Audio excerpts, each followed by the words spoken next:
Welcome to Living Beyond the Invisible, a walk with Heather. I'm Heather Perrin, and this is the space where we will pull back the curtain on life with invisible disabilities. Each week, we'll explore the realities of chronic illness, the challenges that often go unseen, and the strength it takes to keep moving forward. Whether you're living with an invisible disability yourself, supporting someone who is, or just wanting to understand more, you're in the right place. Let's take this walk together.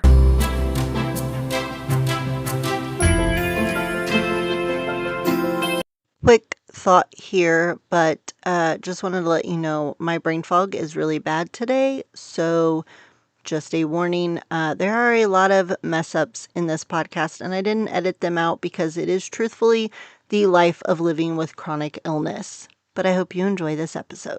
Hey everyone, and welcome back to Living Beyond the Invisible, a walk with Heather. I'm Heather, and if you're listening today while lying in bed, sitting in a doctor's office, curled up on the couch with a heating pad, or quietly grieving plans that had to be canceled yet again, then this episode is for you.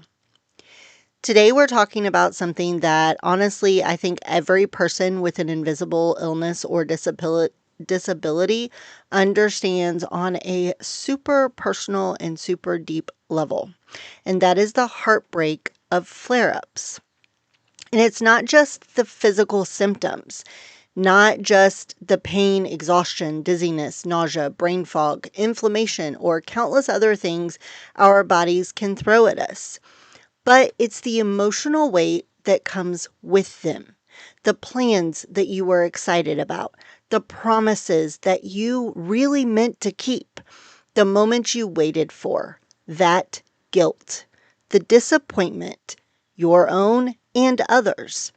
The frustration of saying, I'm sorry, I can't, again and again and again. And if you've ever sat there thinking, why does this keep happening? Why can't my body just cooperate once? Why do I feel like my life keeps getting interrupted? You are not alone, I promise. And today we're going to talk about the science behind flare-ups, what actually happens in the body during these episodes, why stress and emotions can make them worse, and how chronic illness changes the nervous system over time. But we're also going to talk about the spiritual side of this journey, because when your body keeps failing your plans, you can begin to shake in your faith as well. And I think a lot of us quietly wrestle with questions we don't always want to say out loud. Questions like, God, where are you in this? Why would you allow this? Why does healing feel so far away? Am I ever going to feel normal again? So today, this is not just a science conversation, it's a heart conversation as well. So grab your coffee, tea, heating pad, blanket, or whatever comfort looks like for you today, and let's journey through this together. The grief that nobody talks about. One of the hardest parts about invisible illness is that people often only see the canceled plans. They don't see the internal battle leading up to them. Most people don't see you bargaining with your own body. Maybe if I rest for an hour. Maybe if I take medicine now. Maybe if I push through. Maybe tomorrow will be better. And sometimes you spend more energy trying not to cancel than you would have spent actually going. That emotional struggle is exhausting. There's a type of grief that comes with chronic illness that doesn't get acknowledged nearly enough, and that is the grief of unpredictability. You can't fully trust your body on any given day. You can make plans with the absolute best intentions in the world and still wake up in a flare. And after a while, that unpredictability starts affecting more than your schedule. It affects your confidence. You stop looking forward to things the same way because part of you wonders if your body will ruin it. You hesitate to commit to events because you're tired of canceling. You begin carrying anxiety before joy. And honestly, I speak from experience when I say this, but that changes you. But there is an actual science behind this. When the body experiences chronic illness or chronic or invisible disabilities, especially conditions involving pain, inflammation, fatigue, things like that, the nervous system can become hypersensitive over time. Your brain essentially learns to stay on alert, like in that fight or flight mode, so to speak. The body begins anticipating danger, stress, or overexertion. And this matters because the nervous system is deeply connected to flare ups. So, what is a flare up scientifically? It is essentially a worsening of symptoms. Depending on the condition, it can involve inflammation, immune system activity, nervous system I cannot talk today. Nervous system dysregulation, hormonal shifts, stress responses, pain amplification, or metabolic strain. For some people, flare ups are triggered by physical exertion. For others, it's stress. For others, it's weather changes, infections, lack of sleep, overstimulation, hormones, diet, or even emotional events. And then there's people like me who get flare ups with all of that. Sometimes that's just the way it is. But here's something that many people don't seem to realize. Your body does not separate emotional stress from physical stress very well. To the nervous system, stress is stress. That means grief can trigger symptoms. Anxiety can trigger symptoms. Conflict can trigger symptoms. Overworking can trigger symptoms. Even excitement can sometimes trigger symptoms.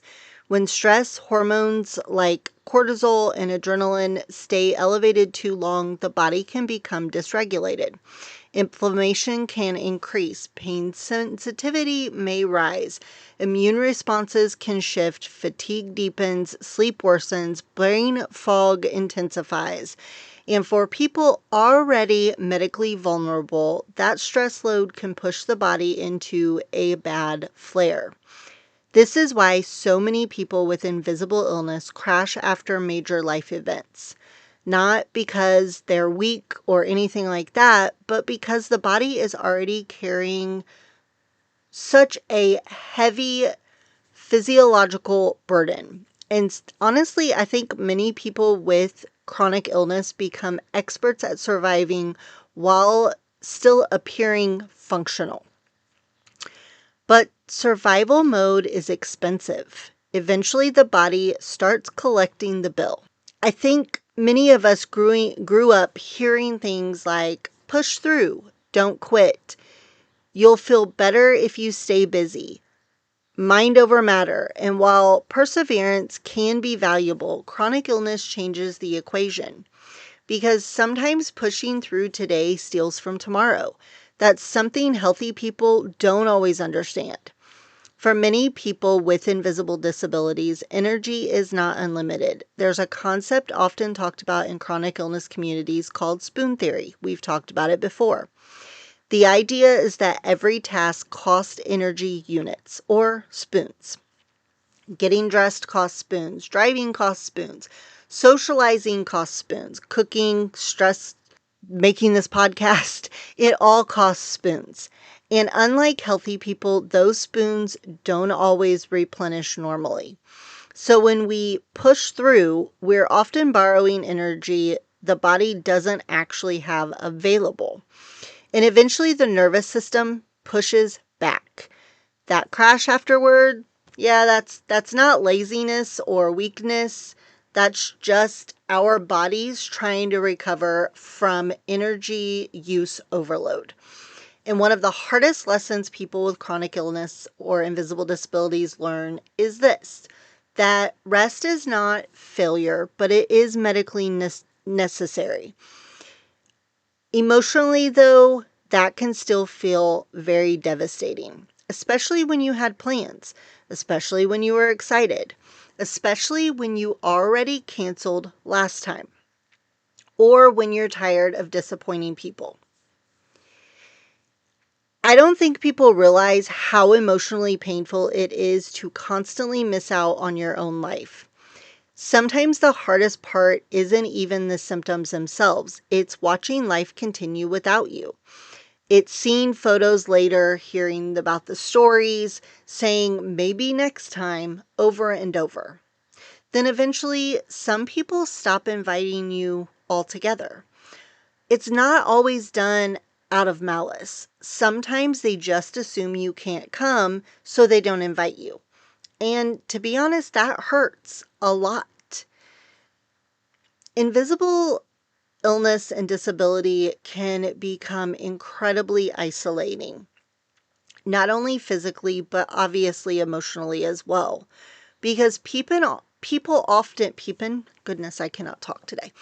Because people often understand temporary sickness. They understand the flu, a broken bone, a surgery recovery, but chronic unpredictability, that is much harder for many people to grasp. And if we're honest, sometimes we struggle to accept it ourselves. At least I know I do. There's a mental battle that happens during flare-ups where you start questioning your own worth. You wonder if you're unreliable or if you're burdensome. You wonder if people secretly get frustrated with you. And honestly, some probably do. But your worth was never meant to be measured by productivity. Your value is not based on attendance records. And I know that sounds simple, but when illness repeatedly interrupts your life, you can begin feeling like your existence itself is inconvenient. That's a dangerous emotional place to live, because that leads to anxiety and depression and even more isolation. So now I want to talk about something that is deeply personal for a lot of people, and that is faith during chronic illness. If you follow me on my Facebook page or my TikTok page, you know that I am a very devout Christian. I rely on my faith a lot. And it's something that I've started slowly adding to these podcasts, just because I feel like it's something that does not get talked about nearly enough in the invisible disability community. Because here's the thing, flare-ups don't just affect your body. They can affect your spiritual life as well. There are moments during chronic illness where faith can feel complicated. You pray for healing and the symptoms continue. You ask for strength and still feel exhausted. You ask for answers but hear silence. Sometimes the people around you also unintentionally make it harder. Maybe you've heard, you just need to have more faith. Oh, everything happens for a reason. Have you tried praying harder? Well, God won't give you more than you can handle. And while I know many people mean well, those phrases can feel very crushing when you're suffering. And honestly, the God won't give you more than you can handle line irritates me. Because truthfully, God will always give you more than you can handle. What that meaning should, or what that saying should be, is God won't give you more than you can handle with Him. Because truthfully, we can't handle most of anything without Him. So, I mean, like, there are so many things I know I cannot handle without Him. That's why that irritates me. Sorry, I went off on a tangent. ADHD moment there. Back to the originally scheduled podcast now. But suddenly your illness starts feeling like a spiritual failure too. However, I want to say something important to you. Being sick does not mean God abandoned you. Struggling does not mean your faith is weak. And needing rest does not make you spiritually lazy. Even in Scripture, we see exhausted people. We see grieving people, fearful people, overwhelmed people, people begging God for relief. Elijah collapsed under exhaustion. David cried openly in despair. Job wrestled deeply with suffering. Paul spoke about a thorn in the flesh that never fully left him. The Bible is full of people who loved God deeply and still suffered greatly. Faith was never the absence of pain. Faith is continuing to reach for God inside the pain. One thing I love about Jesus is that he consistently acknowledged human exhaustion. He didn't shame tired people, he invited them closer. In Matthew 11:28, Jesus says, "Come to me, all who are weary and burdened, and I will give you rest." He didn't say, "I will give you judgment or pressure." He said, "I will give you rest." And I think sometimes we underestimate how holy rest actually is. Our culture glorifies hustle, productivity, pushing harder, and doing more. But biologically and spiritually, humans were never designed for constant output. Even God established rhythms of rest. Our nervous systems, our immune systems, our minds all need rest. And maybe some of us need permission to stop treating rest like something we have to earn. Now, let's jump back to the science for a second, because here's another important scientific piece. The nervous system functions best when it feels safe. When the body stays trapped in chronic stress, hypervigilance, fear, or emotional overload, the nervous system can remain dysregulated. That affects, oh my gosh, guys, I'm sorry. I cannot talk today. It's the brain fog. That affects pain, inflammation, heart rate, digestion, sleep, energy levels, hormones. And this is why calming practices matter medically, not just emotionally or spiritually. Prayer can help regulate the nervous system. Deep breathing, if that's your thing, can help regulate the nervous system. Gentle movement can help regulate the nervous system. Feeling emotionally supported can help regulate the nervous system. Faith itself can become an anchor for the body during difficult moments. And not because faith magically cures every illness, but because peace changes physiology. Hope changes physiology. Feeling safe changes physiology. Studies have shown that chronic stress affects immune functioning and inflammation levels. Meanwhile, supportive relationships, spiritual connection, emotional regulation, and restorative rest can positively influence health outcomes. The body and mind are not separate systems. They constantly communicate, which means emotional suffering deserves just as much compassion as physical suffering. The guilt of being unreliable is something that we all feel. And I think it's one of the deepest wounds that flare-ups create, especially for people who were once highly independent. You may feel guilty for canceling, guilty for needing help, guilty for changing plans, guilty for resting or not being who you used to be. But chronic illness forces people to confront something that is honestly very uncomfortable to confront. And that is that we are not machines. Humans are not machines. And honestly, healthy people are one medical diagnosis away from learning that too. Our culture praises self-sufficiency so heavily that dependency feels shameful. But community was always part of being human. Needing support does not diminish your dignity. And if someone only values you when you're functioning perfectly, that relationship may have always been conditional.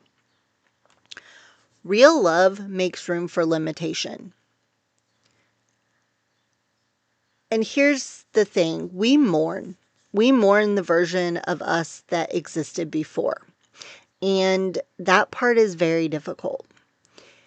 Sometimes flare-ups don't just interrupt plans. They remind you that your life changed. And there's often grief for the person you used to be. The person there was this version of you who had more stamina, more spontaneity, more predictability. And grief isn't always super loud. Sometimes it's subtle and silent. It appears when you realize you can't do something the same way anymore, or when you compare yourself to old photos, or when you remember how effortless certain things once felt. That grief is real, and faith does not require pretending it isn't. Even Jesus wept. There is nothing spiritually mature about suppressing human emotion. God can handle honesty. So, what do we do when flare ups ruin plans? Well, practically, emotionally, spiritually, what do we do? First, we stop treating ourselves like failures for having symptoms. I'm going to repeat that again, more for me than for you, but somebody else needs to hear it a second time as well. We stop treating ourselves like failures for having symptoms. Your body is communicating. It's not betraying you. I promise. It is communicating your needs to you. Second, we learn to pace. That is something that I think a lot of us are really good at, but we could probably be a little better. It is one of the most medically important skills for many of us with chronic illnesses. So instead of living in extremes, overdoing everything on good days and crashing afterward, hello, that is me, that is what I do most days. But if we pace, it focuses on sustainable energy management. So that might mean shorter outings, more breaks, overcommitting a little less, and more recovery time. Also, it might mean emotionally that adjustment period might be a bit frustrating. But pacing is not giving up the way some people think it is. It's just you adapting to how your body is now. Third, we learn flexibility without losing hope. This one from personal knowledge is hard because repeated disappointment can make people emotionally shut down. But protecting yourself from disappointment by never hoping for anything eventually steals joy too. So maybe instead of saying, I can never plan anything, we begin saying, I will hold plans gently. That mindset shifts matters. Faith in the middle of uncertainty is one of the hardest parts about chronic illness. You don't always know how tomorrow will feel, and humans naturally crave certainty. But faith often grows in uncertainty, not because uncertainty is enjoyable, but because it reveals where we place our trust. And I want to say this carefully. Faith does not mean pretending everything is okay. Faith means believing God remains present even when things are not okay. There's a difference, and you can be discouraged and faithful. You can be exhausted and faithful. You can cry and still trust God. Some of the most powerful prayers are not polished speeches. Sometimes they're just, Lord, help me. I'm tired. I don't understand this. I need strength for today. And my friends, those prayers matter. When life becomes medically unpredictable, tiny joys become sacred. A warm drink, a sunset or sunrise, a favorite blanket, a quiet morning, your pet curled up next to you, a worship song that hits a little differently during the hard seasons. Sometimes healing doesn't look like the absence of illness. Sometimes healing looks like finding peace inside difficult circumstances. And no, that does not mean giving up on improvement, treatment, or hope. It means learning that joy and suffering can coexist. That's something many chronically ill people understand deeply. So if you're listening to this during a flare-up, I want you to oh my gosh. I want to speak directly to you for a moment.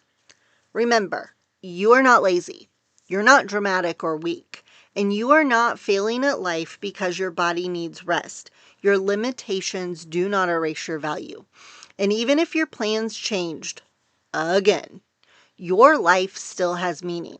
I know it's exhausting. I know it's discouraging. I know sometimes it feels like your world keeps shrinking. But your story is not over. And while invisible illness may change the shape of your life, it does not erase your purpose. Sometimes survival itself is an act of courage.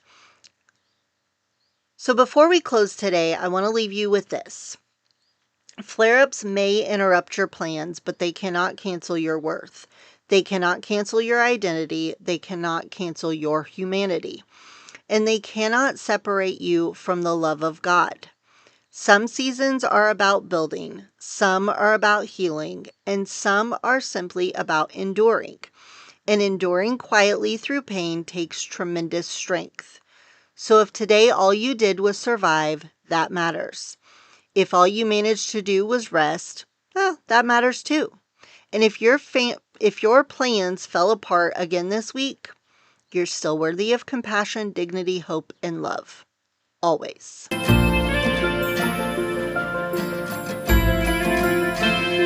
Thank you for joining me today on Living Beyond the Invisible, A Walk with Heather.